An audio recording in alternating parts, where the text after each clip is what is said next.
ایک ہے ایک شخص معین المسیح الدجال، ان دونوں میں فرق ہے۔ معلوم ایسا ہوتا ہے کہ ایک تو شخص ہوگا جس کا ظہور ہوگا، وہ شخص معین ہوگا، اور اگر احادیث کا تتبع کیا جائے تو معلوم ہوتا ہے کہ وہ یہود کا کوئی بہت بڑا لیڈر ہوگا، اور آخری زمانے میں قریب قیامت کا جو زمانہ ہے، قرب قیامت کا، اس میں جو بڑی عظیم جنگیں ہونے والی ہیں، ان میں جب یہودیوں اور مسلمانوں کا مقابلہ ہوگا اور بہت کریٹیکل سٹیج پر وہ مقابلہ پہنچا ہوا ہوگا، اس وقت حضرت مسیح علیہ السلام کا نزول ہوگا، اور وہ دجال اکبر کو یا المسیح الدجال جسے کہا گیا ہے اس کو وہ قتل کریں گے۔ تو المسیح الدجال یہ تو ایک شخص معین ہے۔ البتہ دجالی فتنہ صرف ایک شخص معین کے ساتھ نہیں متعلق، بلکہ اس کے لیے جو احادیث آئی ہیں ان کا جب ہم تتبع کرتے ہیں، ان سب کو جب جمع کرتے ہیں تو معلوم ہوتا ہے کہ وہ ایک خاص کیفیت ہے، ایک خاص دور میں کچھ ایسی کیفیات پیدا ہو جائیں گی کہ جن کو دجالی فتنے سے تعبیر کیا گیا ہے۔ وہ کیفیات کیا ہے، میں کچھ احادیث کے حوالے سے وہ میں نوٹ کر کے لایا ہوں، آج آپ کے سامنے رکھ رہا ہوں۔ پہلی بات یہ معلوم ہوتی ہے کہ اس دور میں، اس دجالی فتنے میں، انسان کو جو قواعد طبعیہ ہیں، جو قدرت کی طاقتیں ہیں، کائناتی قوتیں، ان پر غیر معمولی غلبہ، اختیار حاصل ہو جائے گا، اور وہ دجال متصرف ہوگا ان تمام قواعد طبعیہ پر، بالکل ایسے انداز میں جیسے کبھی انبیاء کرام علیہ السلام کو اللہ تعالیٰ معجزے عطا فرماتا ہے۔ وہ معجزے کہ جو اللہ تعالیٰ کے فضل و کرم سے اللہ کے رسولوں کو عطا ہوئے ہیں، گویا کہ وہ سب کی سب کیفیات ہیں کہ جو دجال کے بارے میں قرآن مجید یا احادیث نبیہ میں وارد ہیں۔ مثلا پہلی بات یہ بتائی گئی کہ اس کے لیے فاصلہ بے معنی ہو کر رہ جائے گا، انتہائی تیز رفتاری ہوگی جو اسے حاصل ہوگی۔ چنانچہ الفاظ یہ ہے کالغیث استدبرت الریح، وہ ایک ایسے طوفان کے مانند جو ہے وہ سیلاب آئے گا کہ جیسے کوئی بہت زوردار آندھی جو ہے اس کے ساتھ طوفان آیا کرتا ہے۔ آپ سائیکلون کا تصور کیجئے کہ جس طریقے سے وہ ایک انتہائی تیز رفتار ہوا جو ہے وہ طوفان کو لے کر آتی ہے، اس طور سے وہ فتنہ پھیلے گا۔ ایک اور حدیث میں الفاظ ہے فَلَا تَدَعُ قَرْيَةً إِلَّا حَبِطَتْهَا فِي 40 لَيْلَةً، یہ مسلم شریف کی روایت ہے حضرت نواس بن سمعان رضی اللہ تعالیٰ عنہ۔ کوئی قریہ تک نہیں چھوڑے گا دنیا کی کوئی آبادی چھوٹی سے چھوٹی جس میں وہ نہیں پہنچ جائے گا 40 دن کے اندر اندر۔ یہ اس کی تیز رفتاری کا عالم ہوگا، گویا کہ میں تعبیر کر رہا ہوں اسے ان الفاظ سے کہ فاصلہ بے معنی ہو کر رہ جائے۔ اسی کے ضمن میں بعض اور روایات آئی ہیں۔ سواری جو ہے اس دجال کی، اس کو گدھے سے تعبیر کیا گیا ہے، اس لیے کہ ظاہر بات ہے اس دور میں اور کسی شے کا اگر تذکرہ کیا جاتا، ہوائی جہاز کا یا راکٹس کا، تو وہ تو لوگوں کی سمجھ میں نہ آتا، اور پہلے انہیں ساری سائنس پڑھانی پڑتی تب وہ الفاظ استعمال کرتے، لہذا وہ اس کا خچر، اس کا جس پر سواری ہوتی ہے۔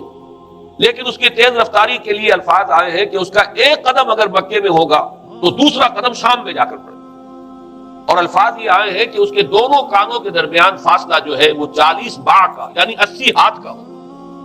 بلکہ حضرت علی رضی اللہ تعالیٰ عنہ کے خطبے میں جو اس کا بیان ہوا ہے کہ اس کا ایک کان جو ہے وہ 30 ہاتھ لمبا کان ہوگا اس کا۔ ابھی ذرا یہ صرف احادیث آپ سنتے جائیے، پھر اس کے بارے میں ان سب کو جوڑ کر جو ہمیں نتیجہ نکالنا ہے اس پر گفتگو بات میں ہوگی۔ اسی طرح آواز کا معاملہ کہ اس کی آواز 4 دانگ عالم میں بیک وقت سنی جائے۔ الفاظ یہ ہے ینادی بصوت لہو یسمع لہو ما بین الخافقین، وہ ایک ایسی آواز کے ساتھ پکارے گا کہ جسے مشرق و مغرب کے مابین رہنے والا ہر شخص سنے گا۔ اس کی آواز جو ہے گویا کہ وہ تمام فاصلوں کے جو پردے ہیں اس کے لیے وہ حائل نہیں رہیں گے، بلکہ یہ کہ اس کی آواز جو ہے پوری دنیا میں مشرق و مغرب میں بیک وقت سنائی دے گی۔ تیسری بات معلوم ہوتی ہے کہ علاج معالجہ وہ اس انتہا کو اور عمل جراحی اس انتہا کو پہنچ جائے گا۔ یہاں وہ الفاظ آئے ہیں جو قرآن مجید میں حضرت مسیح کے معجزات کے لیے آئے۔ حضرت مسیح کے الفاظ میں ابرئ الاکمہ والابرص، کہ میں مادر ذات اندھے کو اور جو کوڑھ کا مرض، تو ان دونوں کو میں ٹھیک کر دیتا ہوں۔ حضرت مسیح علیہ السلام صرف ہاتھ پھیرتے تھے اور مادر ذات جو نابینا ہے، اندھا، بینائی اس کی آ جاتی تھی، اور کوڑھی جو ہے اس کے جسم پر ہاتھ پھیرتے تھے، اس کا کوڑھ درست ہو جاتا۔ ابرئ الاکمہ والابرص، وہی الفاظ آئے حدیث میں کہ دجال کو یہ قدرت حاصل ہو جائے گی۔ نمبر 2 یہ کہ وہ یحیی الموتیٰ، جیسے کہ حضرت مسیح کے الفاظ ہیں وہ احیی الموتیٰ، میں زندہ کرتا ہوں مردے کو۔ حضرت مسیح فرماتے تھے ایک مردے کو قم باذن اللہ، اور وہ کھڑا ہو جاتا تھا۔ بالکل اسی طریقے سے دجال کو بھی قدرت حاصل ہو جائے گی کہ وہ مردوں کو زندہ کرے گا۔ مزید وضاحت ایک حدیث میں یہ ہے کہ وہ ایک شخص کو آری کے ساتھ بیچ میں سے چیرے گا، 2 ٹکڑے کر دے گا، پھر سینے گا اور زندہ کر دے گا۔ معلوم یہ ہوا کہ علاج معالجے کا علم اور دوسرے یہ کہ جراحی کا علم جو ہے وہ اپنی ان بلندیوں کو پہنچے گا کہ اس حد تک انسان کی رسائی ہو جائے گی۔ چوتھی بات، اس کو زمین اور فضا پر اس قدر غلبہ حاصل ہو جائے گا، الفاظ یہ حدیث کے یامر السماء فتم، وہ آسمان کو حکم دے گا بارش برسا اور وہ بارش برسائے گا، والارض فتم، اور زمین کو حکم دے گا کہ فصلیں اگا اور وہ اگائے گی، وَيَمُرُّ بِالْخَرْبَةِ فَيَقُولُ لَهَا اُخْرُجِي كُنُوزَكَ، اور وہ کسی ویرانے پر سے گزرے گا، اسے حکم دے گا، ویران چٹیل میدان، اور حکم دے گا کہ اپنے خزانے نکال، اور فرمایا اس کا نتیجہ یہ نکلے گا فَتَتَّبِعُهُ كُنُوزُهَا، اس زمین کے جو خزانے ہیں وہ نکل کے اس کے ساتھ چلنے شروع ہو جائیں گے۔ زمین پر قدرت، فضا پر قدرت، بارش کا حکم ہوگا وہ بارش ہو جائے گی، آسمان بارش برسائے گا، زمین اپنے خزانے اگل دے گی۔ پانچویں بات، وَيُبْعَثُ مَعَهُ الشَّيَاطِينُ عَلَى صُورَةِ مَن مَاتَ، اس کے ساتھ کچھ ایسے شیاطین مبعوث ہوں گے کہ جو ان صورتوں کو اختیار کریں گے ان لوگوں کی جو مر چکے ہیں، من الآباء والأمہات والمعارف، جو آباء و اجداد اور مائیں اور دادیاں اور جو بھی جان پہچان والے لوگ ہیں جو فوت ہو چکے ہوں گے، وہ ان کی صورت اختیار کریں گے، فَتَأْتِيَ أَحَدَهُمْ فَيَقُولُ أَلَسْتُ فُلَانًا أَلَسْتَ تَعْرِفُنِي، پھر وہ آئے گا اور وہ شیاطین آئیں گے اور انسان سے کسی سے بات کریں گے، کیا تم مجھے نہیں پہچانتے؟ کیا میں تمہارا فلاں رشتہ دار نہیں ہوں؟ اپنی نشانیاں بیان کریں گے اور لوگ پہچانیں گے۔ یہ وہ احادیث ہیں کہ جن کا جو نتیجہ نکلتا ہے اس کو پہچان لیجئے۔ وہ نتیجہ یہ ہے کہ حضور صلی اللہ علیہ وسلم نے دجالی فتنے کے جو اوصاف بیان کیے یا جو علامات بیان کی، ان کا حاصل یہ ہے کہ سائنس اور ٹیکنالوجی کی وہ بلندیاں انسان کو حاصل ہو جائیں گی کہ جو چیزیں کبھی رسولوں کے معجزوں سے ظہور پذیر ہوتی تھیں، وہ قوانین طبیعہ پر تصرف کے باعث خود انسان کرنے لگے۔ یہ ہے در حقیقت حاصل۔ چنانچہ آج آپ دیکھیے وہ جو اس کا گدھا ہے وہ ہمارے آج کل کے ہوائی جہاز ہے، اور آپ کو معلوم ہے کہ یہ رڈار جو ہے ان کے ہوائی جہازوں کے، یہ بالکل اینڈز پر ہوتے ہیں ان کے بازوؤں پر، اور یہی ان کے کان ہیں، انہی سے انہیں وہ معلومات حاصل ہوتی ہیں۔ خود ان کی لمبائی چوڑائی جو ہے وہ کتنی ہے، اور پھر یہ کہ ان کے درمیان فصل جو ہے۔ اگر یہ ویڈیو آپ کو اچھی لگی ہے تو آپ کائنڈلی ریالٹی سپیک کو سبسکرائب کریں، ویڈیو کو لائک کریں اور کمنٹ میں جزاک اللہ لکھیں، تاکہ ہمیں اس طرح کے موٹیویشن ملتے رہیں اور ہم آپ کو اس طرح کی ویڈیو شیئر کرتے رہیں۔ جزاک اللہ خیر۔ وہ 80 ہاتھ کا یا 40 ماہ کا وہ موجود ہے، اور جہاز کی ایک اڑان اب تو کہیں بات پہنچ گئی کہ آپ کو معلوم ہے کہ پوری دنیا کے گرد بھی ایک جہاز جو ہے وہ چکر لگا دیتا ہے چند گھنٹوں کے اندر۔ لیکن یہ ہے کہ عام جو رفتار ہے اس میں بھی ایک پڑاؤ سے دوسرے پڑاؤ تک، ایک جگہ سے جس کو ہاپ کرنا کہتے ہیں، یہ بھی کم سے کم 500-700 میل کا عام طور پر سفر جو ہے وہ جہاز طے کر رہا ہے۔ اسی طریقے سے ہماری جو سائنس کی، خاص طور پر جو طبی سائنس ہے، اب اس میں جس طریقے سے کہ زندہ رکھا جاتا ہے انسانوں کو، اور وہ ویجیٹیبل چاہے کہا گیا ہے ان کو ہیومن ویجیٹیبلز، لیکن یہ کہ دل کی دھڑکن بھی چلائے جا رہے ہیں، خوراک بھی پہنچا رہے ہیں، آدمی جو ہے وہ زندہ سال ہر سال تک زندہ پڑا رہتا ہے۔ اور یہ کہ سرجری بعض جانوروں پر تو یہ بات ہو چکی ہے کہ کاٹے گئے ہیں اور پھر ان کو سی دیا گیا ہے، جوڑ دیا گیا ہے۔ یہ تمام جو بھی معجزے ہیں اس وقت سائنس دکھا رہی ہے۔ اسی طرح اگر یہ معجزہ دیکھنا ہو کہ زمین لق و دق زمین، جہاں کہیں کوئی آثار نہیں تھے کسی ایک پتے تک کے اگنے کے، اگر وہاں لہلہاتے ہوئے آپ کو چمن دیکھنے ہو، تو ویسے سب سے پہلے تو یہ معاملہ ہوا تھا اسرائیل نے جو کر کے دکھایا تھا، لیکن اب تو آپ ابو ظبی چلے جائیے، سعودی عرب میں چلے جائیے۔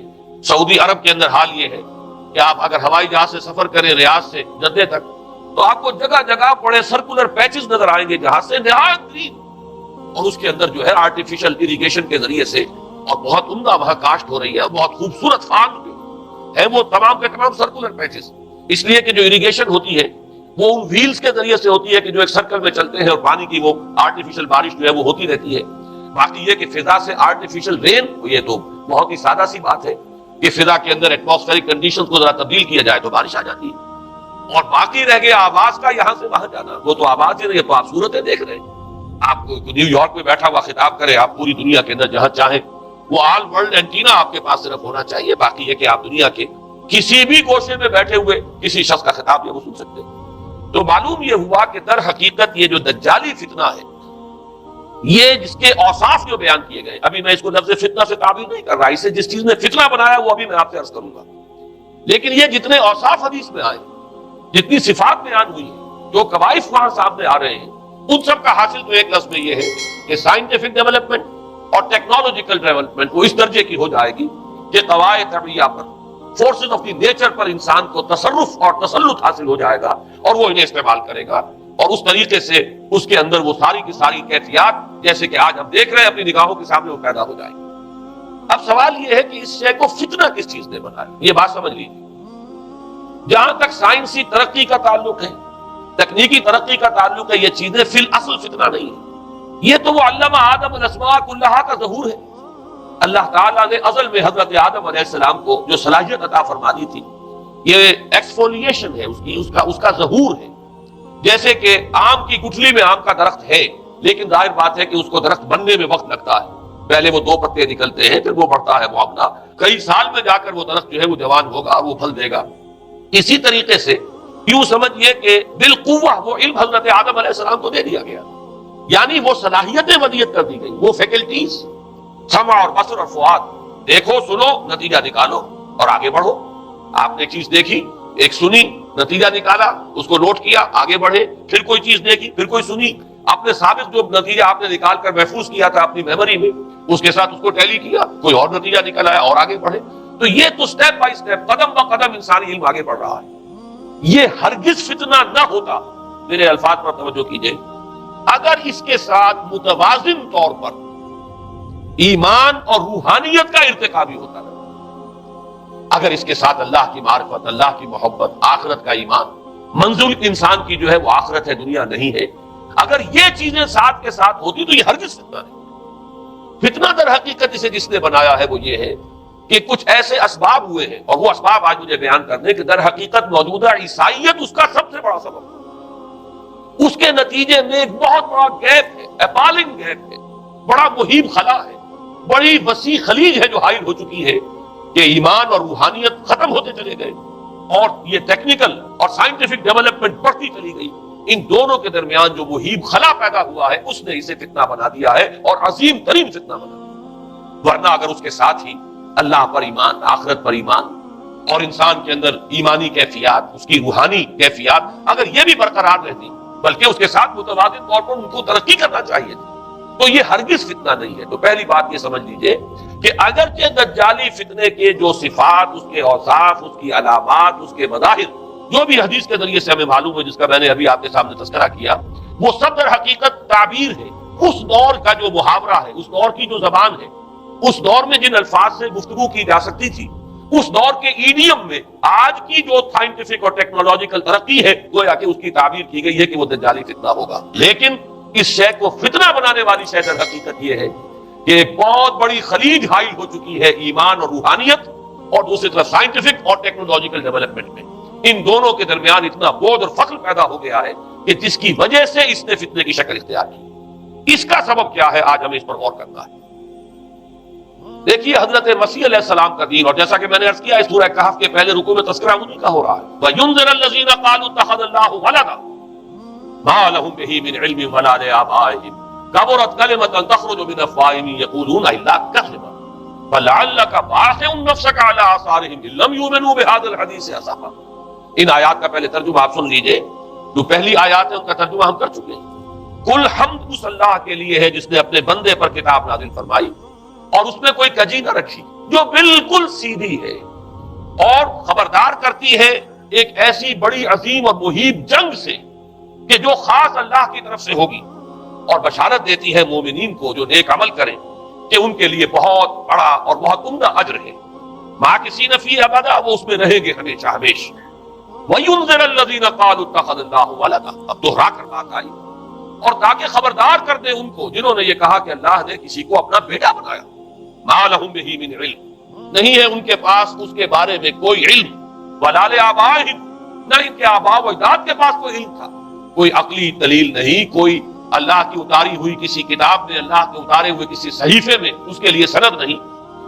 وَلَا لِآبَائِهِمْ كَبُرَتْ كَلِمَةً تَخْرُجُ مِنْ أَفْوَاهِهِمْ، بہت بڑی بات ہے کہ جو نکل رہی ہے ان کے منہوں سے، ان یقولون الا کذبا، نہیں بول رہے یہ، نہیں کہہ رہے یہ مگر جھوٹ۔ فلعلک باخع نفسک علی آثارہم، تو اے نبی صلی اللہ علیہ وسلم شاید کہ آپ اپنے آپ کو ہلاک کر لیں گے ان کے آثار پر۔ یہ آثار کے لفظ کو میں ابھی جو کا تو رکھ رہا ہوں، بعد میں اس کی وضاحت کروں گا۔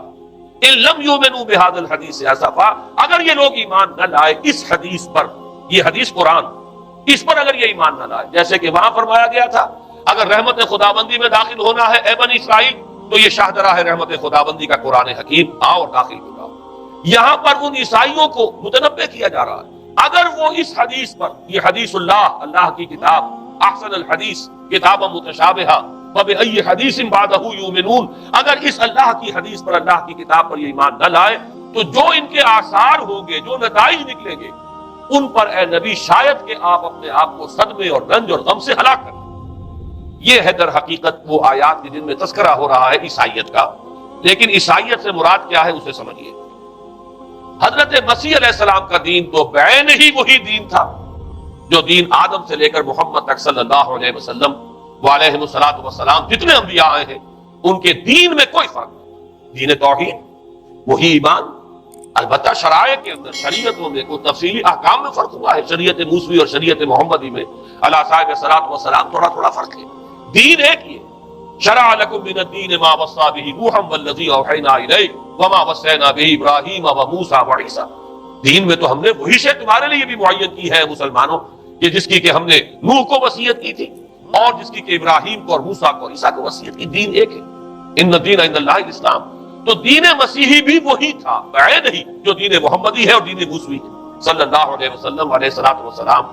البتہ حادثہ جو نہایت عظیم پیش آیا ہے وہ یہ ہے کہ پال، ساؤل اس کا نام تھا پہلے، جس نے کہ اپنی زندگی میں حضرت مسیح علیہ السلام جب تک موجود تھے دنیا میں شدید انہیں تکلیفیں پہنچائیں، شدید ایذائیں پہنچائیں، ان کی مخالفت پر کمر بستہ رہا، لیکن اس کے بعد جب انہیں اٹھا لیا گیا، یا عیسائیوں کے عقیدے کے مطابق وہ سولی دے دیے گئے، اور اس کے بعد ان کا عقیدہ بھی یہ ہے کہ سولی پانے کے بعد پھر وہ زندہ ہو کر آسمان پر چلے گئے، جبکہ ہم یہ سمجھتے ہیں اور ہمارا ایمان ہے کہ انہیں سولی دی نہیں گئی، بلکہ انہیں تو پہلے ہی اٹھا لیا گیا تھا، ان کی جگہ کوئی اور ہے۔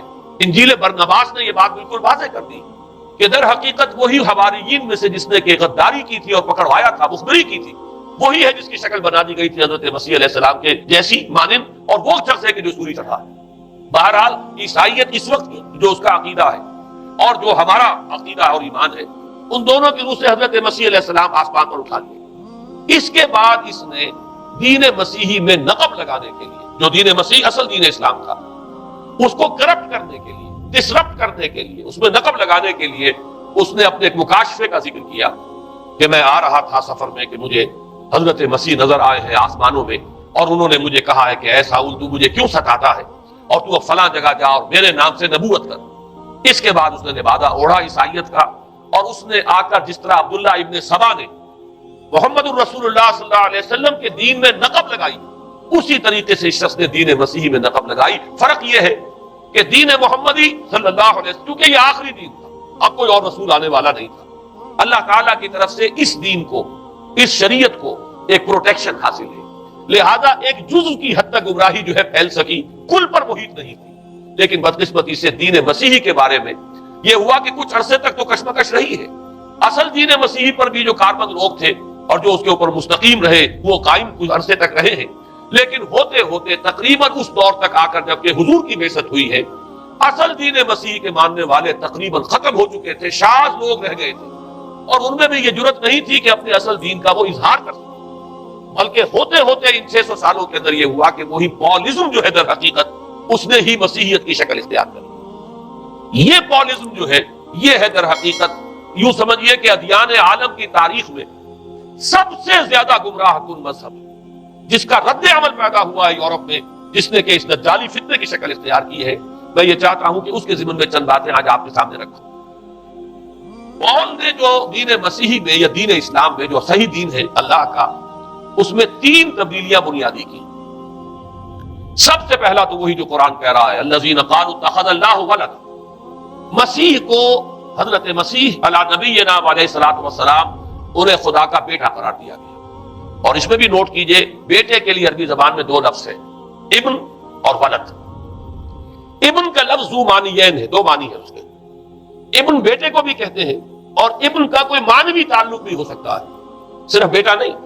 ابن السبیل مسافر کو کہتے ہیں، راستے کا بیٹا، یعنی چونکہ راستے کے ساتھ اس کا ایک تعلق ہے، راستہ چل رہا ہے، وہ تو ابن السبیل ہے۔ ابن الوقت، وقت کا بیٹا، وہ وقت کا بیٹا اس معنی میں نہیں ہے، بلکہ یہ ہے کہ جو ہر وقت جو ہے حالات کے مطابق گرگٹ کی طرح اپنا رنگ بدلتا چلا جائے، چلو تم ادھر کو ہوا ہو جدھر کی، وہ ابن الوقت ہے۔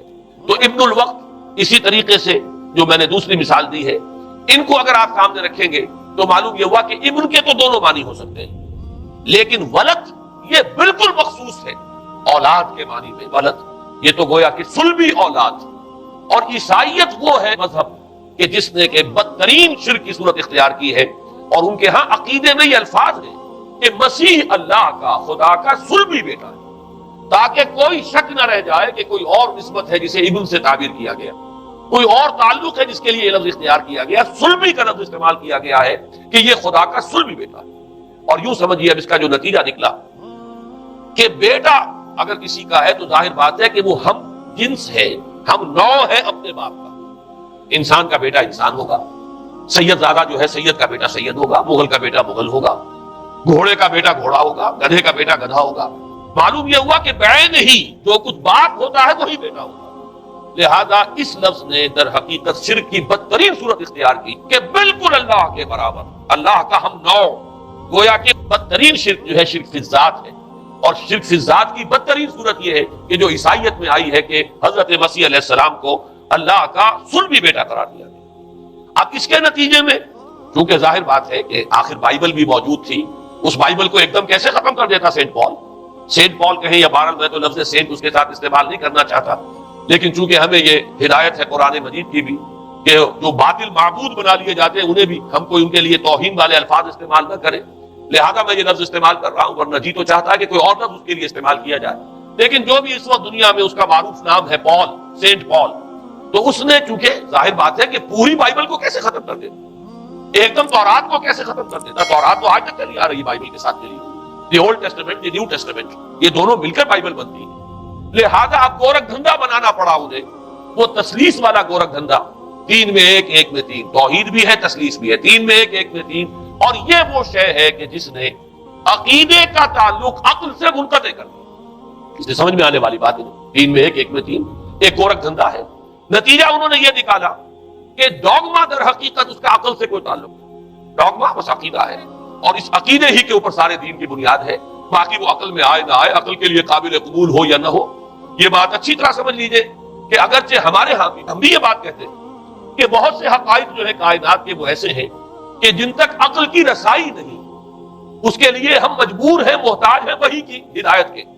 لیکن دو چیزوں میں فرق کیجئے، ایک ہے عقل سے ماورا ہونا اور ایک ہے عقل کے خلاف ہونا، ان دونوں چیزوں میں زمین و آسمان کا فرق۔ ایک وہ حقائق ہے کہ جو عقل از خود ان تک رسائی حاصل نہیں کر سکتے، لیکن جب وہ سامنے آتے ہیں تو عقل تسلیم کرتی ہے کہ ہاں یہ بات سمجھ میں آتی ہے۔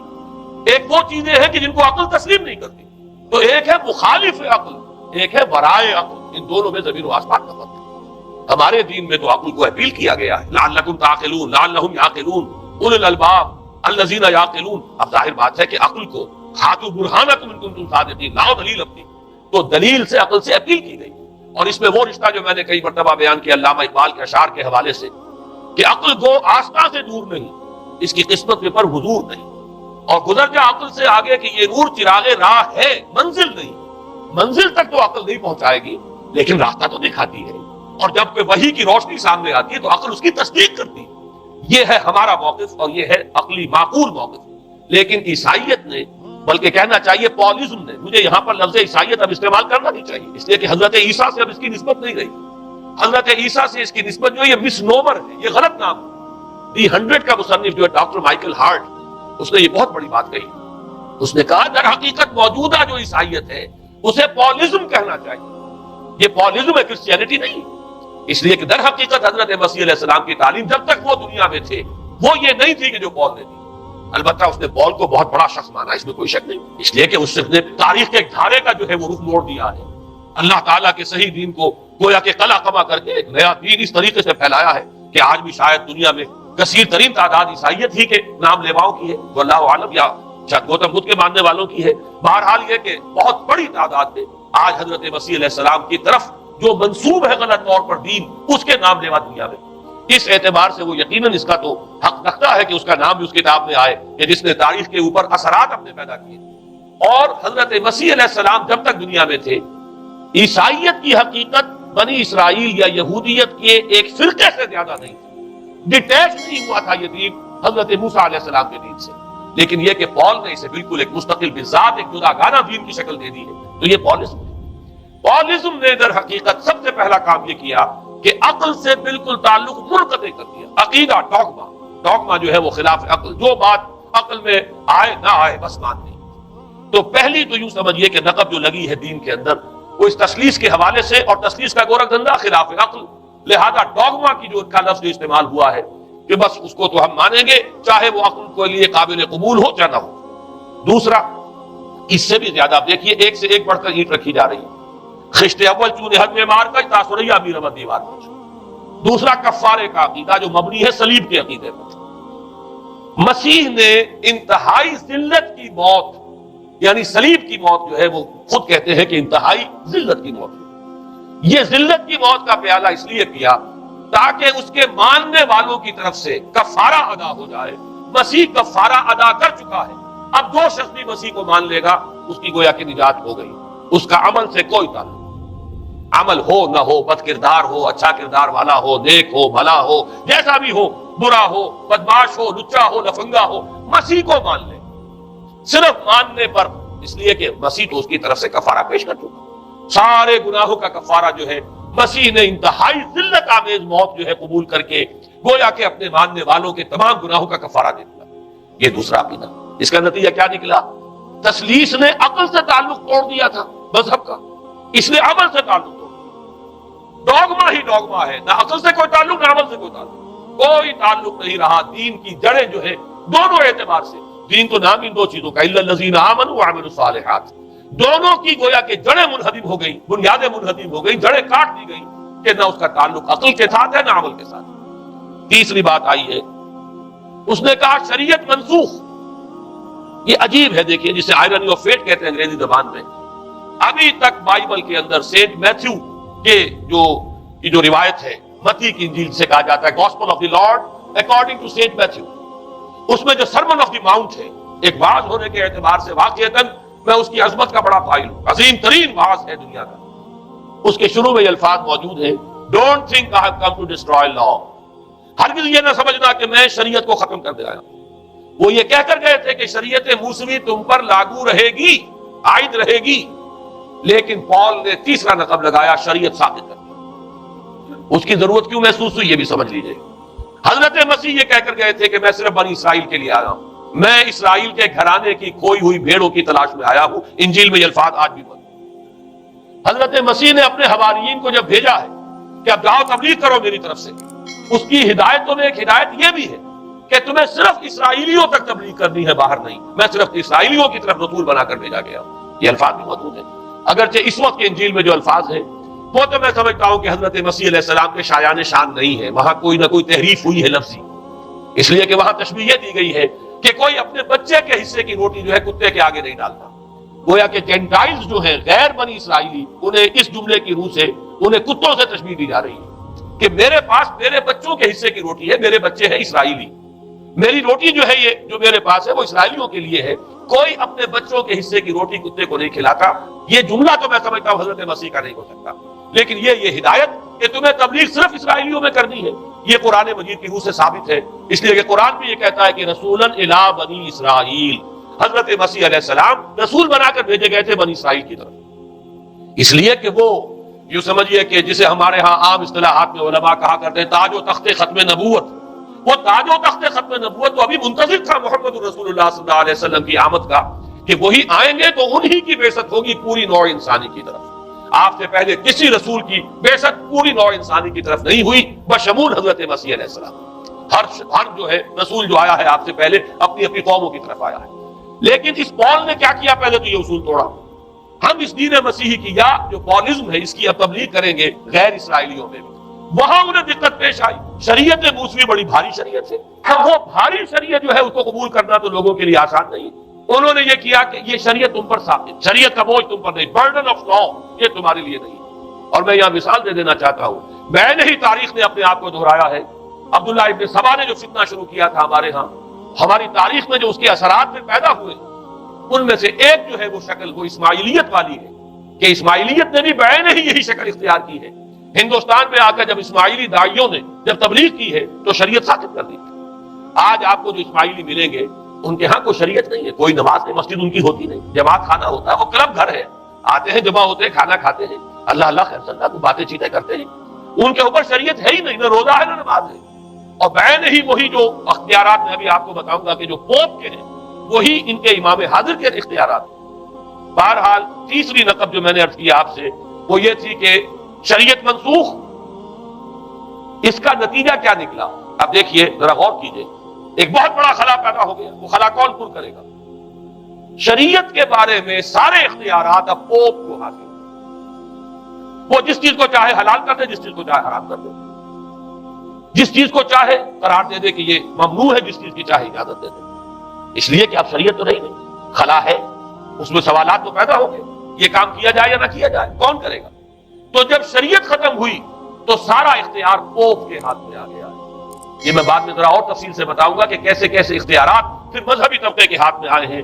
اس کے نتیجے میں تاریخ انسانی میں ورسٹ فارم آف تھیوکریسی پیدا ہوئی. تھیوکریسی کسے کہتے ہیں؟ جو آج کی اصطلاح میں گالی تھیوکریسی. قائد اعظم کے جملے آپ نے کئی پڑھے ہوں گے, اسلام میں کوئی تھیوکریسی نہیں, مذہبی طبقے کی حکومت نہیں ہے اسلام میں, اور 100% درست ہے. تھیوکریسی کہتے ہیں ایک مذہبی حلقے کی, مذہبی طبقے کی حکومت, اس کے ہاتھ میں اختیارات آ گئے. اور قرآن مجید میں اسی وجہ سے ان کے اوپر الزام لگایا گیا, اتخذوا احبارهم ورهبانهم اربابا من دون اللہ. انہوں نے اپنے علماء اور صوفیوں کو اللہ کے سوا اپنے معبود بنا لیا. حضرت عدی ابن حاتم رضی اللہ تعالیٰ عنہ جب ایمان لائے, یہ حاتم طائی جو مشہور ہے سخاوت میں, ان کے بیٹے ہیں, قبیلہ طے سے ان کا تعلق ہے, حاتم طائی تو طے سے ہے, ان کے بیٹے عدی ہیں, یہ عیسائی تھے. یہ جب ایمان لائے اور پھر انہوں نے قرآن پڑھا تو انہیں ایک اشکال ہوا کہ قرآن مجید میں تو ہم پر الزام لگایا گیا ہے کہ اتخذوا احبارهم ورهبانهم اربابا من دون اللہ. تو عرض کیا انہوں نے, ڈرتے ڈرتے عرض کیا ہوگا حضور کی خدمت میں کہ حضور یہ بات تو کچھ درست نہیں معلوم ہوتی, ہم نے تو کبھی اپنے علماء اور رحبان کو خدا نہیں سمجھا. وہ اس مغالطے میں تھے کہ جب تک سجدہ نہ کیا جائے شاید خدا نہیں مانا گیا. حضور نے پوچھا کیا ایسا نہیں ہے کہ جس چیز کو وہ حلال کہتے تم حلال مان لیتے ہو, جس چیز کو حرام کہتے ہیں حرام مان لیتے ہو؟ جی ہاں یہ تو ہے, یہی تو فرمایا اربابا من دون اللہ ہے. تحلیل و تحریم کا اختیار صرف اللہ کے ہاتھ یا اللہ کے نمائندے کی حیثیت سے اس کے رسول کے پاس ہے جس کو وحی آتی ہے. اس کے بعد کسی کو اختیار نہیں. اجتہاد کر سکتا ہے لیکن اجتہاد کے لیے دلیل دینی ہوگی نص سے, کتاب اللہ سے کوئی دلیل لاؤ, سنت رسول اللہ سے کوئی دلیل لاؤ, استنباط کرو, عقل سے بات کرو. لیکن یہ ہے کہ تحلیل و تحریم یہ خدائی اختیار ہے, اللہ کے ہاتھ میں اس کا اختیار ہے, اور اللہ کے نمائندے کی حیثیت سے زیادہ یہ اللہ کے رسولوں کے ہاتھ میں اختیار آتا ہے. اس کے علاوہ کسی کے لیے, کسی اور کے لیے یہ مان لیا گیا تبھی تو ان کو خدا بنا لیا گیا.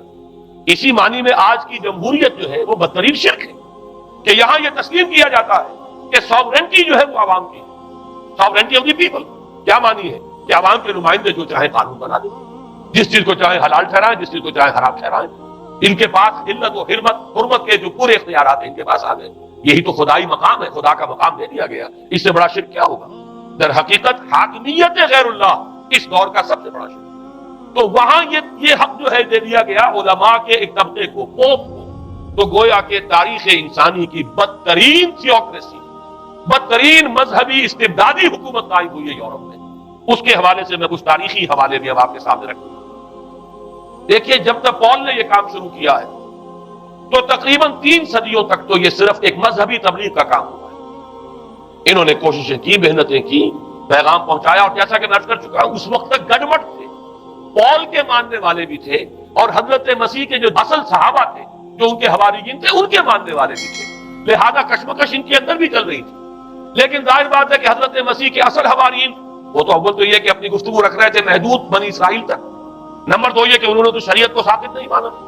جنگل کی آگ کی طرح جو مسیحیت پھیلی ہے وہ پالزم والی مسیح ہے, اس لیے کہ اس میں تو کوئی شریعت کا کوئی بوجھ نہیں, کوئی حلال نہیں, کوئی حرام نہیں, کوئی نماز نہیں, کوئی روزہ نہیں. لہذا یہ تیزی کے ساتھ پھیلی اور 300 برس تک تو ایک کشمکش جو ہے جاری رہی. انہوں نے تبلیغیں کی, مصائب جھیلے, کشمکش اندر بھی چلی باہر بھی چلی. لیکن اس کے بعد قیصر روم قسطنطین, قسطنطین جسے کہتے ہیں, جس کا یہ قسطنطنیہ ہے, قسطنطین, اس نے یہ محسوس کیا بالکل اکبر کی طرح, جیسے اکبر نے محسوس کیا تھا کہ میری مملکت کے اندر یہ مذہبی تصادم جو ہے یہ سب سے بڑی یوں سمجھیے کہ انسٹیبلٹی کا سبب ہے. لہذا ان تمام مذہبوں کو ایک ہاون دستے میں ڈال کے کوٹ پیس کر ایک بناؤ. وہ جو دین اکبری یا دین الہی جو اس نے کیا تھا اس سیاسی مصلحت کی وجہ سے کہ یہ ہندو مسلم تصادم اور دوسرے مذاہب کا ٹکراؤ جو ہے وہ ہندوستان کو ایک سیاسی وحدت اور ایک اپنی سیاسی عظمت کی طرف پیش قدمی کرنے کا جو راستہ ہے اختیار کرنے سے روکتا ہے. لہذا یہ کام کیا جائے. یہی قسطنطین نے کیا. اس نے جب دیکھا بڑی کشمکش چل رہی ہے اس نے خود عیسائیت اختیار کی. عیسائیت کون سی اختیار کی؟ پالیزم والی.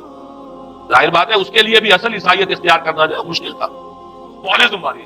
اور اس کے بعد یہ اب اسٹیٹ کی جو مشینری تھی, جو طاقت تھا, جو دباؤ تھا, اس کے حوالے سے اب یہ مسیحیت جو ہے پورے رومن امپائر کے اندر اب یہ بڑی تیزی کے ساتھ, جس کو کہنا چاہیے, اس کا ایک نظام قائم ہوا اور جو مذہبی طبقہ تھا اس کا اقتدار مستحکم. اس کے باوجود 200 برس اور گزرے. یونان چونکہ بہت بڑا مرکز تھا علم کا, فلسفے کا, سائنس کا, حکمت کا. آپ کو معلوم ہے یہ تمام ارسطو ہو, افلاطون ہو, یہ سب یونان کے ہیں. ارشمیدس ہو, یہ تمام کے تمام جو بھی ہے تو سائنس اور فلسفہ دونوں اس کا گہوارہ یونان تھا. یونانی حکما اعتراض کرتے تھے. لہذا سن 529 اس کو نوٹ کر لیجیے. جسٹینین ایک قیصر تھا اب قسطنطین کے 200 برس بعد. اس نے اپنی پوری مملکت میں فلسفہ اور سائنس کی تعلیم حرام قرار دی. کوئی نہ فلسفہ پڑھ سکے گا نہ سائنس. جو فلسفہ پڑھے گا اس کو مرتد قرار دے دیا جائے اور زندہ آگ میں جلا دیا جائے گا. انکوزیشن کورٹس قائم ہوئی. وہ صرف مذہبی عدالتیں اس لیے قائم ہوتی تھی کہ جس کے بارے میں معلوم ہو جائے کہ یہ فلسفہ پڑھتا ہے یا یہ سائنس پڑھتا ہے. اس لیے کہ فلسفہ اور سائنس دونوں جڑ کاٹتے ہیں اس ڈوگما کی. وہ ڈوگما جو پالیزم والا ڈوگما ہے اس کی جڑ کھودنے والی ہے دونوں چیزیں. اور چونکہ وہ دونوں عقل کو اپیل کرتی ہیں, یہ ڈوگما عقل کے متضاد ہے. لہذا مذہب کا تحفظ اسی طرح ہو سکتا ہے کہ اب ان دونوں کو بالکل ممنوع قرار دے دیا جائے. یوں سمجھیے کہ تقریباً 1000 برس تک یورپ نے, کیونکہ سب سے بڑی امپائر یہی تھی, یورپ میں فلسفہ اور حکمت اور یہ سائنس کی تعلیم ممنوع رہی. یہ ہے در حقیقت سب سے پہلا کام جو جسٹینین نے کیا 529 میں. اس کے بعد آگے چل کر پوپ کا جو اقتدار ہے وہ اتنا زبردست بنا ہے. پوپ کو اختیار حاصل ہو گیا جس چیز کو چاہے وہ قانون کا درجہ دے دے. اس لیے کہ شریعت تو ہے نہیں, خلا پوپ کون کرے گا؟ پوپ کو کرے گا. پوپ کو اختیار حاصل ہو گیا وہ جس کے گناہ چاہے معاف کر دے. اب دیکھیے اگرچہ ویسے تو گناہ پہلے ہی معاف ہو گئے کہ جس نے مسیح کو مان لیا گناہ تو معاف ہو گئے اگلے پچھلے سب, لیکن یہ کہ پھر بھی ایک خلش رہ جاتی ہے انسان کے دل میں, کیونکہ ایک اخلاقی حص انسان کے اندر اللہ نے پیدا کی ہوئی ہے. جب کوئی شخص کرتا ہے, کوئی بدکاری کرتا ہے, کوئی چوری کرتا ہے, ڈاکہ ڈالتا ہے, تو وہ جو ایک کانشنس ہے وہ جو پرک کرتا ہے, اس کو بھی ختم کرنے کے لیے اگر پوپ یا کارڈینل یا اس کے کسی نمائندے کے سامنے جا کر اعتراف گناہ کر لو اور کچھ اس کی مٹھی گرم کرو, کچھ ہدیہ پیش کرو, تو توبہ نامہ, معافی نامہ تمہیں دے دیا جائے گا. اور وہ جو چیز ہے وہ تمہارے لیے سند ہے کہ کوئی تم سے بات پڑھ تمہارے گناہ کی نہیں. پھر ان کی قیمتیں تھی, ان کے لیے بڑی بڑی جو ہے ہدیے مقرر کیے گئے تھے. تیسری چیز بائبل کا اول تو یہ کہ مفہوم جو ہے وہ کوئی سند نہیں, اس لیے کہ بائبل ہانٹ کر رہی تھی نا. اولڈ ٹیسٹمنٹ بھی ہے, یہ حضرت مسیح کی یہ 4 انجیلیں بھی ہیں, یہ تعلیم کچھ اور ہے. لہذا بائبل جو ہے وہ سند نہیں ہے. سند پوپ کا جو ہے فرمان وہ سند ہے. بائبل کی شرح کرنے کی, بائبل کی طرف سے کوئی دلیل لانے کی کسی کو کوئی حق حاصل نہیں. یہ جبر تھا, یہ تشدد تھا یورپ میں. یہ وہ دور تھا جبکہ اسلام پھیل رہا تھا. میں نے اس لیے آپ سے کہا تھا, نوٹ کرایا آپ کو, 529 میں جسٹینین کا یہ فرمان, 571 میں حضور کی ولادت ہو رہی, وہی صدی ہے. اور 630 کے آس پاس, بلکہ 629 کے آس پاس سلطنت روما کے ساتھ مسلمانوں کا ٹکراؤ شروع ہوا. تو یہ تاریخی ان کو ریلیشن جو ہے ذہن میں رکھیے. جس وقت مسلمان آئے اور 200-300 برس جو ان کے عروج کے ہیں, اس وقت آپ کو معلوم ہے کہ تقریباً 6 صدیاں ہو چکی تھی کہ یورپ بالکل جس کو کہا جاتا ہے ڈارک ایجز, انتہائی تاریخی مذہبی جبر اور استبداد, اس کے سوا کچھ نہیں. اور ملاؤں کی حکومت جسے آپ کہیں گے, جسے آج کل کی اصطلاح میں کہا جائے گا, وہ جس کو چاہے جو چاہے سزا دے دے, وہ کو اختیار حاصل ہے. کسی کے بارے میں ذرا جیسے بعض اوقات خبریں سچی ہیں یا جھوٹی, لیکن میں مثال دے رہا ہوں جیسے خبریں آتی رہی ہیں ایران کے بارے میں کہ کہیں اگر معلوم ہو گیا تو پاسداران انقلاب پہنچے اور سمری ٹرائل اور فوراً ختم کیا. اس قسم سے انکوزیشن رپورٹ جو ہے وہ کورٹس وہاں قائم ہوئی, اور یوں سمجھیے کہ لاکھوں افراد تحت کیے گئے, زندہ جلائے گئے. لیکن اس کے بعد جب عالم اسلام میں وہ روشنی پھیلی, اور خاص طور پر بنو عباس کے زمانے میں اب بھاگ بھاگ کر وہاں جو بھی تھے فلسفے کے اور سائنس کے کوئی دلچسپی رکھنے والے، وہ بھاگ کر عالم اسلام میں آ گئے. یہاں وہ کتابیں جو ہے ان کے ترجمے ہوئے. خاص طور پر مامون اور ہارون الرشید کے زمانے کے اندر یہ علم جو ہے ہندوستان سے بھی لیا، یونان سے بھی لیا مسلمانوں نے، اور اس کے بعد یہ غرناطہ اور قرطبہ کی یونیورسٹیوں کے ذریعے سے اس علم نے پینیٹریٹ کیا ہے دوبارہ یورپ میں. دیکھیے سرکل کیسے بنا ہے. یونان کا علم آیا ہے پہلے عالم اسلام میں، مڈل ایسٹ میں، اور پھر ادھر سے ہو کر چکر کھا کر اور اسپین کی یونیورسٹیوں کے ذریعے سے یورپ میں انٹروڈیوس ہوا ہے.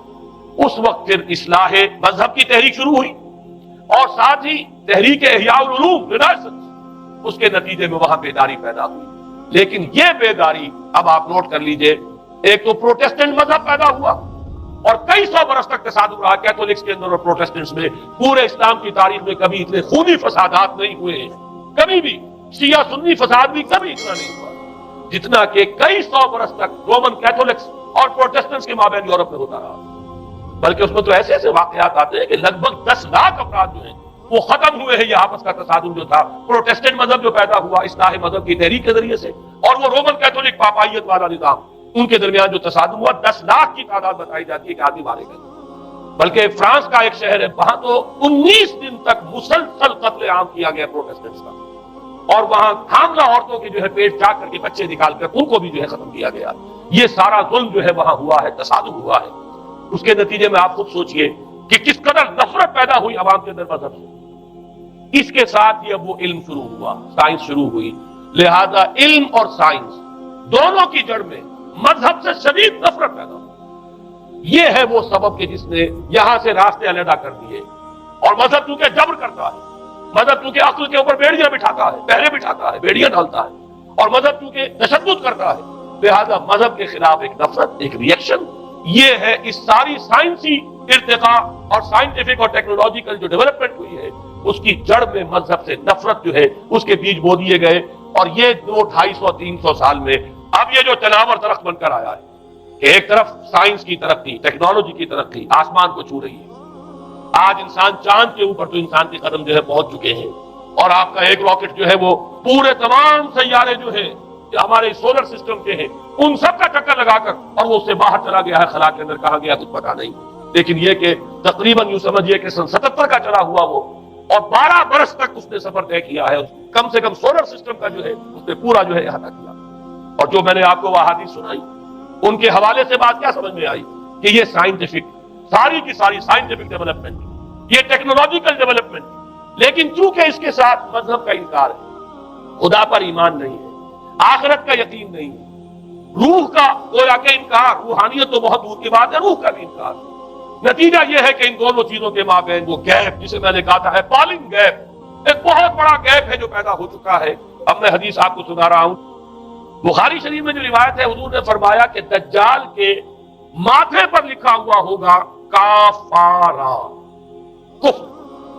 الفاظ یہ ہے انہو مکتوب بین عینیہ کافارا، علیحدہ علیحدہ، یقرأہ کل مومن کاتب و غیر کاتب. وہ اس طرح نمایاں لکھا ہوا ہوگا کہ ہر شخص اسے پڑھ لے گا، چاہے وہ لکھنے والا ہو چاہے نہ ہو، لکھا پڑھا ہو چاہے نہ ہو. یعنی اس تہذیب کی پیشانی پر کفر لکھا ہوا. مذہب سے دشمنی، مذہب سے بغض، مذہب سے دوری، مذہب کی ہر چیز کی نفی. آج جو ایک ورلڈ سیویلائزیشن ہے، ایک عالمی تہذیب ہے جس کا کہ غلبہ ہے ہمارے اس پورے گلوب پر، اس میں 3 چیزوں کے مقابلے میں 3 چیزوں کی اہمیت ہے. خدا کی اہمیت نہیں ہے، ہوگا، ہم انکار بھی نہیں کرتے، لیکن ہم جانتے بھی نہیں کہ ہے کہ نہیں. ہاں، اہمیت کائنات کی، غور کرو، کائنات کے قوانین کو سمجھو، ایکسپلائٹ کرو، قوت جو ہے نیچر کی قوت اس کو مسخر کرو، اس کو استعمال کرو. ہوگا خدا، ہے یا نہیں ہے چھوڑو اس بحث کو. اصل اہمیت جو ہے وہ کائنات. اسی طرح اصل اہمیت اس جسم کی، مادے کی ہے. روح ہوگی کوئی شے ہمیں نہیں پتا، نہ ہم دیکھ سکتے ہیں، نہ ہم اسے چھو سکتے ہیں، نہ چکھ سکتے ہیں، ہوگی. لیکن یہ کہ اصل جو ہے اہمیت وہ مادے کی ہے، جسم کی، اس کی فکر کرو. اسی طریقے سے حیات دنیاوی، اصل سے حیات دنیاوی، اس کو بناؤ، سنوارو، بہتر سے بہتر زندگی گزارو، ویلفیئر سٹیٹ ہو، بہت ہی عمدہ ماحول ہو، اور ہر چیز کو، لیکن حیات ہوگی. اب تو آرام سے گزرتی ہے، آخرت کی خبر خدا جانے ہے یا نہیں ہے، اس سے ہمیں کوئی بحث نہیں. 3 چیزوں کے مقابلے میں 3 چیزوں کی اہمیت. یا یوں کہیے کہ تین چیزوں کے مقابلے میں مقابل کی تین چیزوں کو بالکل غیر اہم اس کی طرف وہ توجہ کا ارتکاز کائنات پر ہے، ذات باری تعالیٰ پر۔ ذات و صفات باری تعالیٰ ایک صرف علمی موضوع ہے، اصل توجہ کی شے کائنات، روح ہوگی کوئی شے، اصل شے جسم ہے اور مادہ ہے۔ حیات اخروی ہمیں نہیں پتا، کسی نے واپس آ کر خبر نہیں دی مرنے کے بعد، لہذا ہم نہیں کہہ سکتے ہے کہ نہیں۔ البتہ یہ کہ حیات دنیا بھی تو ہے، اس کو مضبوطی کے ساتھ تھامو، اس کو بہتر بناؤ۔ توجہ کا اصل ارتکاز حیات دنیاوی پر۔ یہ ہے وہ گلوبل سویلائزیشن جو در حقیقت یورپ سے ابھری، اور یورپ سے ابھری ہے اس کی بنیاد میں مذہب کی دشمنی موجود تھی۔ جو رد عمل تھا در حقیقت اس پاپائیت کے نظام کا، جو پولزم کے ذریعے سے دنیا میں قائم ہوا، یہ وجہ ہے۔ اور آج انسان جہاں کھڑا ہے غور کیجئے، انتہائی ہولناک جنگ جو ہے وہ اس کے سر پر ایک خطرے کے طور پر مسلط ہے۔ دو جنگیں اس ایک صدی میں ایسی ہو چکی ہیں جنہیں اپنے ورلڈ وار 1 اور ورلڈ وار 2 اتنے بڑے پیمانے پر قتل و غارت دنیا میں پہلے کبھی نہیں ہوئی۔ اس لیے کہ پہلے فوجوں کی جنگیں ہوتی تھی، آبادیوں پر جا کر کہیں کوئی قتل عام ہو گیا ورنہ یہ کہ قبضہ لیا، پہلے وہ کسی اور کی ریت سے اب کسی اور کی ریت ہو گئی۔ آیا بابر آیا، اس نے پانی پت کے میدان کے اندر ابراہیم لودھی کو شکست دی، دلی میں آ کر اس نے کسی کا خون نہیں بہایا، بس وہ آگے تک پر قابل ہو گئے۔ کہیں کہیں ہوئے ہیں فتنے یا پھر عذاب الہی آتے رہے ہیں کہ رسولوں کے انکار کی سزا کے طور پر قوم نسیہ منسیہ کی گئی ہے، لیکن جنگیں جو دنیا میں ہوتی تھی وہ جنگوں کا معاملہ جو ہے وہ اس نوعیت کا ہوتا تھا، وہ فوجوں کے درمیان ٹکراؤ ہوتا تھا، میدان جنگ میں پشتوں کے پشتے لگتے تھے، لیکن اس کے بعد نہیں ہو گیا، کہیں کسی نے بہت نقصان نکال دیا۔ لیکن اس صدی میں اب جو جنگیں ہوئی ہیں اس سے تو ملک تحس نحس ہوئے، آبادیاں ختم ہوئی ہیں، اور جو تیسری جنگ ہوگی یہ جان لیجئے آخر انسان کب تک اسے ٹالے گا۔ رشیا کے بارے میں یہ سمجھنا کہ وہ پیچھے ہٹ گیا ہے، پسپائی اختیار کر لی، اس نے بہت بڑی حماقت ہے۔ وہ در حقیقت اب ڈپلومیسی کی راہ سے سپریمیسی چاہتا ہے، لہذا تصادم تو ہو کر رہا ہے۔ مولانا مناظر حسن گیلانی رحمۃ اللہ علیہ کے خیالات جو ہے وہ مجھے اس سورہ کہف کے ابتدائی آیات کے ضمن میں مجھے ان سے اتفاق ہے، بہت سی چیزیں ان سے ماخوذ ہیں۔ اسی طریقے سے جو حدیث اب میں آپ کو بتا رہا ہوں، میرے سامنے اس کا متن نہیں ہے، مولانا حامد میاں رحمۃ اللہ علیہ انہوں نے مجھے یہ بتایا تھا کہ جو میں نے جمع کیے ہیں حالات و واقعات، قیامت سے پہلے جو حالات و واقعات پیش آنے والے ہیں جن کی پیشین گوئی احادیث میں ہے، ان سے معلوم ہوتا ہے کہ ایک بہت بڑی خوفناک جنگ، اتنی بڑی خوفناک جنگ، اور ان کے الفاظ یہ ہے کہ اس میں دونوں فریق جو ہوں گے ان میں بڑی تعداد عیسائیوں کی ہوگی، ادھر بھی ادھر بھی، ایک طرف البتہ عیسائیوں کے ساتھ مسلمان بھی ہوں گے، یہودی بھی ہوں گے، اور دوسری طرف خالص عیسائی کا ہوگا، اور ان کے درمیان اتنی خوفناک جنگ ہوگی۔ الفاظ ان کے یہ ہے اس حدیث کے جو انہوں نے مجھے بتائے کہ ایک پرندہ سینکڑوں میل تک پرواز کرے گا اور اسے سوائے لاشوں کے اور کچھ نظر نہیں۔ آپ تصور کیجئے اگر ایٹمک وار ہو جاتی تو یہی ہوگا، تہس نہس ہو جائے گا، وہاں ختم ہو کر رہ جائے گی۔ اور یہ چیز جو ہے یہ بہرحال یہ جتنا کچھ پائل اپ کیا گیا ہے، یہ ڈسٹرکٹیو فورس سائنس کی یوں سمجھیے کہ معراج اب یہی ہے۔ اب تو سٹار وارز کی باتیں ہو رہی ہے کہ صرف زمین پر نہیں، باہر بھی یہ جنگیں ہمیں لڑنی پڑیں گی، لیکن یہ کہ اس کا کیا حل ہوگا۔ امریکہ میں ایک پکچر تیار کی گئی تھی، دی ڈے آفٹر غالباً اس کا نام ہے، اس میں ایک نقشہ دکھایا گیا ہے اس قدر ہولناک کہ یہ 100 اونچی منزلہ عمارتیں جو ہے یہ ایسے جیسے کہ کچے گھروں میں ہوتے ہیں، ایسے وہ پگھل کر رہ جائیں گی، اور یوں سمجھیے کہ انسان جو ان کے اندر ہوں گے، ایک ایک منزل کے اندر، ایک ایک ایسی 100 منزلہ عمارت کے اندر ہزاروں آدمی ہوتے ہیں، جیسے کہ کوئی ایسی کالونی ہو کوئی ان کی ڈیوٹیوں کی، اور اس پوری کالونی کو آپ اپنے پاؤں سے مسل دیں، ایسے انسانوں کا اگر وہ جنگ ہو جاتی جس کا نقشہ کھینچا گیا۔ یہ ہے در حقیقت وہ بات کہ جو مولانا مناظر حسن گیلانی فرما رہے ہیں ان آیات مبارکہ میں، وَيُنذِرَ الَّذِينَ قَالُوا اتَّخَذَ اللَّهُ وَلَدًا، تاکہ خبردار کر دے یہ قرآن ان لوگوں کو جنہوں نے کہا ہے کہ اللہ نے بیٹا بنایا، بدترین شرک کا جنہوں نے ارتکاب کیا، اور اسی ولدیت مسیح کے عقیدے سے وہ ساری کرپشن جو ہے دین خداوندی کی، دین مسیح کی اصل جو دین تھا اس کی جو ہوئی ہے، اس کے نتیجے میں آج نوع انسانی وہاں کھڑی ہے۔ اسی لیے آیت نمبر 2 میں فرمایا وَيُنذِرَ بَأْسًا شَدِيدًا مِّن لَّدُنْهُ، تاکہ خبردار کر دے ایک بہت بڑی جنگ سے۔ ہمارے اکثر مفسرین نے یہاں پہ ایک بہت بڑا عذاب کہہ کر جو ہے وہ گزر گئے، لیکن واحد یہ لفظ ہے قرآن مجید کا یہ مقام ہے جہاں لفظ باس آیا، اور مولانا مناظر حسن گیلانی نے بحث کی باس تو جنگ کو کہتے ہیں، قرآن مجید میں جہاں بھی یہ لفظ آیا جنگ کو کہتے ہیں۔ تو ایک بہت بڑی ہولناک جنگ جس کے لیے فرمایا مِن لَّدُنْهُ، یہ تمہارے اپنے پیمانوں پر نہیں آئے گی، یہ تمہارے حساب کتاب میں نہیں آ سکتا جو ڈسٹرکشن ہوگی، جیسے کہ آپ علم لدنی کہتے ہیں، ایک علم وہ ہے جو جانے بوجھے طریقے سے حاصل کیا جاتا ہے، ایک علم لدنی ہے جو خاص اللہ تعالیٰ اپنے کسی بندے کو عطا فرما دے۔ اس جنگ کی جو ہلاکت خیزی ہے وہ تمہارے حساب کتاب میں آنے والی نہیں ہے۔ لِيُنذِرَ بَأْسًا شَدِيدًا مِّن لَّدُنْهُ وَيُبَشِّرَ الْمُؤْمِنِينَ الَّذِينَ يَعْمَلُونَ الصَّالِحَاتِ أَنَّ لَهُمْ أَجْرًا حَسَنًا مَّاكِثِينَ فِيهِ أَبَدًا۔ البتہ اللہ تعالیٰ بچائے گا اپنے اہل ایمان بندوں کو جو نیک عمل پر بھی قائم۔ اب میں وہ حدیثیں آپ کو سنا دوں، میں نے پہلے بخاری کی حدیث آپ کو سنا دی کہ اس پورے فتنے کے معلوم ہوگا کہ اس کی دونوں آنکھوں کے مابین کافارا لکھا ہوا ہے، کفر، گویا کہ یہ سمبل ہے، یہ علم ہے، یہ علامت ہے اس جدید موجودہ تہذیب کی، کفر، الحاد، مادہ پرستی، خدا کا انکار، آخرت کا انکار، روح کے وجود کا انکار۔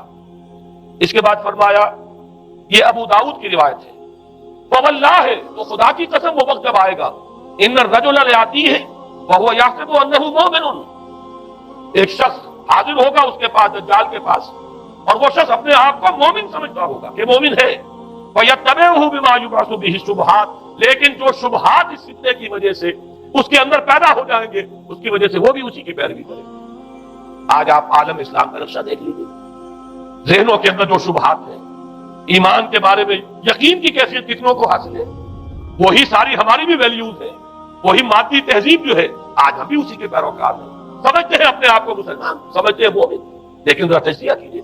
اسی کو میں نے اپنے اس کتاب میں اسلام کی نشرت ثانیہ میں تفصیل سے واضح کیا کہ در حقیقت رگ و پے میں سرایت کر گئی ہے یہ تہذیب۔ بظاہر جو ہے نظر آتا ہے جیسے روئے ارضی پر، زمین کے اوپر تو آپ کو کہیں اونچائی نظر آ جائے گی، کہیں نیچائی نظر آ جائے گی، کہیں پانی ہے، کہیں خشکی ہے، ذرا اوپر چلے جائیں تو ہوا ہے، ہوا کا خلاف پورے کرۂ ارضی کو اپنے اندر لیے ہوئے۔ یہی حال ہے ہر ملک میں، آپ چلے جائیں نیچے کے لوگوں میں کچھ مذہب نظر آ جائے گا تھوڑا بہت۔ ہندوستان میں بھی اگر کوئی مندروں میں جاتا تو گھٹیا آدمی جاتے ہیں، بیچارے نیچ لوگ جاتے ہیں، بڑا لوگ آدمی کوئی نہیں جاتا۔ ہمارے ہاں بھی جا کے ہوتے ہیں مساجد میں، سفارا تو غریب، پردہ رکھتے ہیں اگر کوئی، تمہارا تو غریب۔ شہروں میں کاروباری طبقہ ضرور ایسا ہے جو نماز روزے کے ساتھ اس کا ایک شوق ہے، لیکن آپ جا کے دیکھ لیجیے دیہات کے اندر کیا حال ہے۔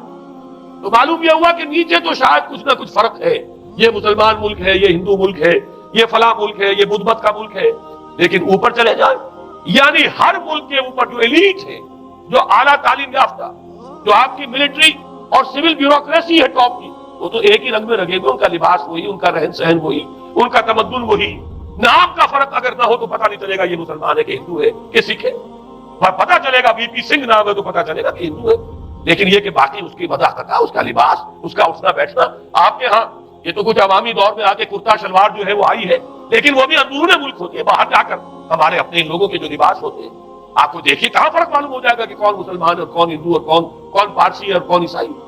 تو معلوم یہ ہوا کہ اوپر ایک ہی گلوبل سیویلائزیشن ہے جس کا دور ہو رہا ہے، اور اس سیویلائزیشن کے ماتھے پر لکھا ہوا کافارا، اس میں وہ ایمان نہیں ہے، اس میں الحاد ہے، مادہ پرستی ہے، کفر۔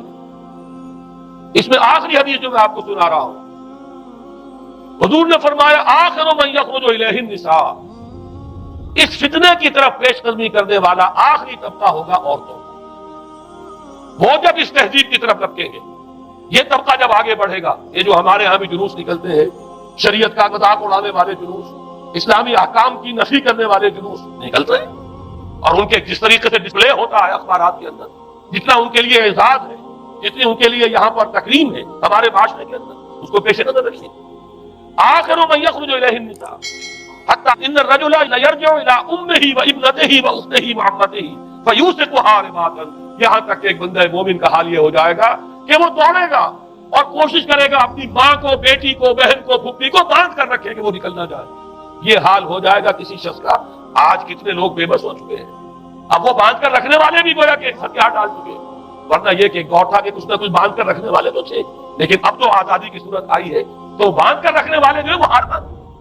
اب تو آپ دیکھیں گے اچھے بھلے نظر یہ آتا ہے، داڑھی رکھی ہوئی ہے، خود جو ہے وہ مذہبی مزاج کے ہیں، لیکن بالکل بے پردہ کو خاتون جو ہے این ان کے اسکوٹر کے پیچھے بیٹھی ہوئی یا ان کے کار کے اندر ان کی برابر کی سیٹوں پر بیٹھی ہوئی جا رہی ہے۔ بے پردگی، یہ اباحیت، ہمارے اخبارات کا جو حال ہے ان کو دیکھیے۔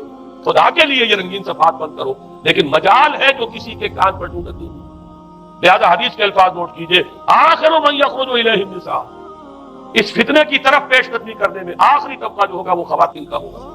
حتی ان الرجل لیرجع الی امہ وابنتہ واختہ وعمتہ تو یہاں تک کہ آدمی دوڑے گا، پکڑے گا اپنی ماں کو، اپنی بیٹی کو، اپنی بہن کو، اپنی پھوپھی کو، اور اسے باندھ کے کوشش کرے گا کہ کہیں وہ اس طریقے سے اس دجالی فتنے کے اندر جو ہے وہ اسی کی پیروی کے اندر گھر سے نہ نکل جائے۔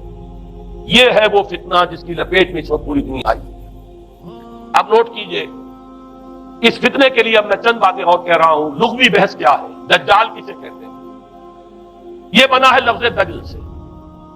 دجل اور فریب یہ ہماری زبان میں بھی مستعمل، دجل و فریب، دھوکہ دینے والی شے، ملمہ، حقیقت کچھ ہو اوپر کچھ اور پردہ ڈال دیا گیا، یہ دجل، گندم نمائی جو فروشی دجل ہے، فریب ہے۔ اسی کے لیے دوسرا لفظ عربی زبان کا جو قرآن میں کثرت سے آیا وہ غرور، دھوکہ۔ اصل میں یہ دنیا دھوکہ ہے جو حیات اخروی کے لیے ایک پردہ بن کر ہماری آنکھوں پر پڑ گیا۔ میں وہ آیات اب آپ کو